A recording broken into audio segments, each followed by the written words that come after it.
Brock Lesnar began his WWE career in 2002, and he pretty much established that he was a dominant force in the WWE as he ate through most of the entire roster, and then left in 2004 and then returned in 2012, and he still was dominant throughout his 2012 run up until now. And it's kind of crazy to think that he just came back 11 years ago and has been dominating ever since he came back.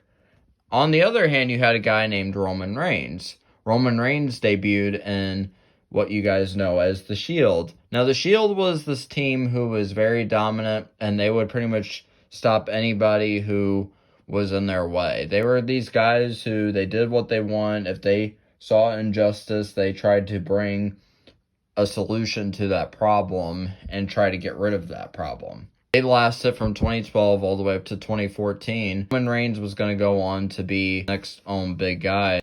And see, it was fine at first when Roman Reigns and The Shield were on their own.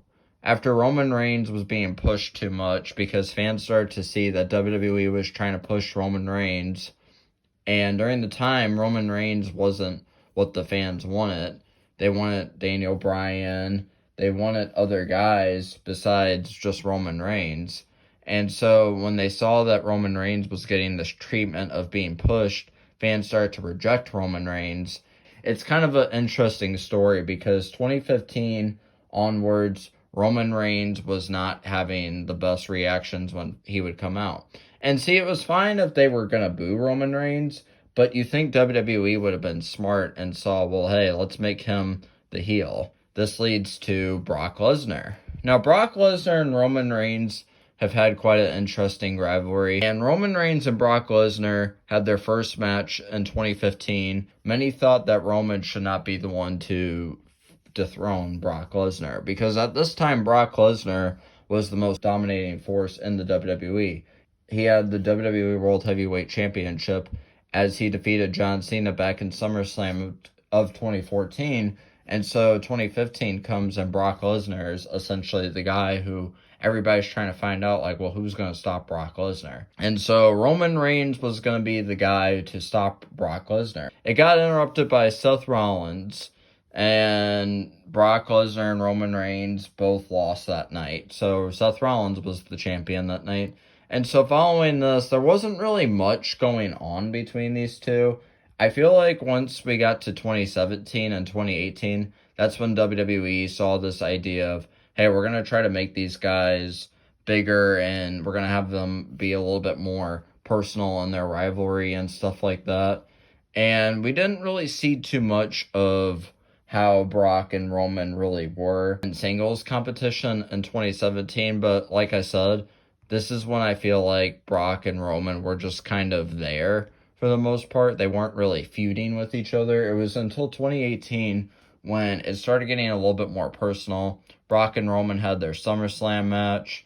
They had their Greatest Royal Rumble match. They had their WrestleMania match. So it was a little bit more personal in 2018 as opposed to 2017 or even 2015. After that, they didn't see each other until 2021 when Brock Lesnar returned, made a shocking return at SummerSlam. This had everybody at the edge of their seat. And I'm not going to lie, like when I first saw this, I was really excited to see Brock Lesnar. He came out with a new look.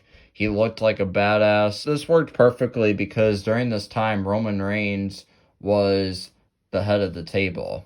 You know, what I said earlier about how Roman Reigns was getting all these boos and how WWE should have turned him heel. Well, the thing was during the COVID time of 2020, Roman Reigns went through this character change where he turned heel. He became the head of the table. He started getting help from his cronies, being Jimmy and Jey Uso, and he had them doing his dirty work. And then they basically formed the Bloodline, and they were dominating everybody in the WWE. You know, Roman was basically the guy who was unstoppable. Roman was destroying everybody, and then, you know, he had his match with John Cena. And at SummerSlam of 2021, he beat John Cena, and that's when Brock Lesnar emerged and came out. Brock Lesnar was looked at to be the one to stop Roman Reigns. These two were feuding throughout the rest of 2021. They didn't have many matches in the rest of 2021, but they had one match at Crown Jewel. They had pretty many promos at the end of 2021.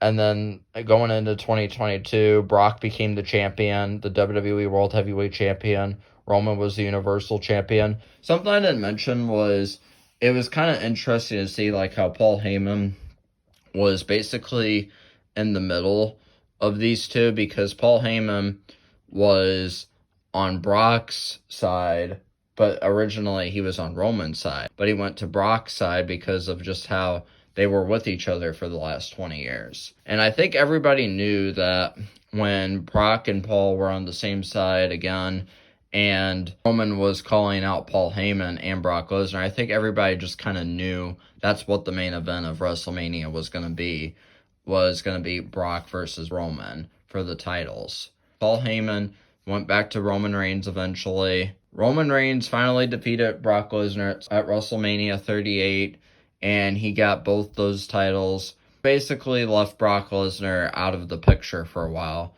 because Brock Lesnar wasn't really there for the rest of 2022 until Roman Reigns just finished wrestling Matt Riddle, and then Brock Lesnar's music hits, and then here comes the beast! Brock Lesnar was back in 2022. He was ready to have another match with Roman. He wanted his revenge on Roman. And what better way to end off their rivalry with SummerSlam of 2022. Brock versus Roman, the final time. Last man standing match. And without a doubt, this is their best match next to WrestleMania 31. And I love this match so much because the whole premise was it was time for Brock to get his revenge on Roman. You know, these two have been going at it for 7-8 years at this point, and to see how these two were finally going to have the end-all, be-all match, it was just a perfect way to end it with the last man standing match. And this match was amazing because of just what was going on. Brock Lesnar brought a tractor out to the ring, which was really neat and something that I definitely was not expecting when I was watching. And at the end of this match, Brock Lesnar lost to Roman Reigns. And that was it. The end of their rivalry. I mean, yeah, they did have that brief moment where when Cody Rhodes and Roman Reigns were confronting each other after WrestleMania, Brock Lesnar did come out and help Cody, and then he screwed Cody later by turning on Cody on the match against Roman and Solo. But other than that, that's pretty much their whole rivalry. And honestly, looking back on their rivalry, I think that they have one of the coolest rivalries ever. Yeah, sure, it may have been overdone in some way. They may have feuded a little too much in some way. So, yeah, these two definitely, in my opinion, are one of the greatest rivalries. I'm definitely glad that I got to witness this live because, you know, this is the first rivalry I can actually say I was to watch it present. I watched it all from 2015 all the way up to now. And I wasn't the most consistent with WWE. There were moments when I kind of didn't tune in. But for the most part, watching these two on screen, they definitely did make the PG era of WWE feel more believable and a little bit more real. So that's really all I have to say for today, guys. Let me know down below, what do you guys think of Roman Reigns and Brock Lesnar's rivalry?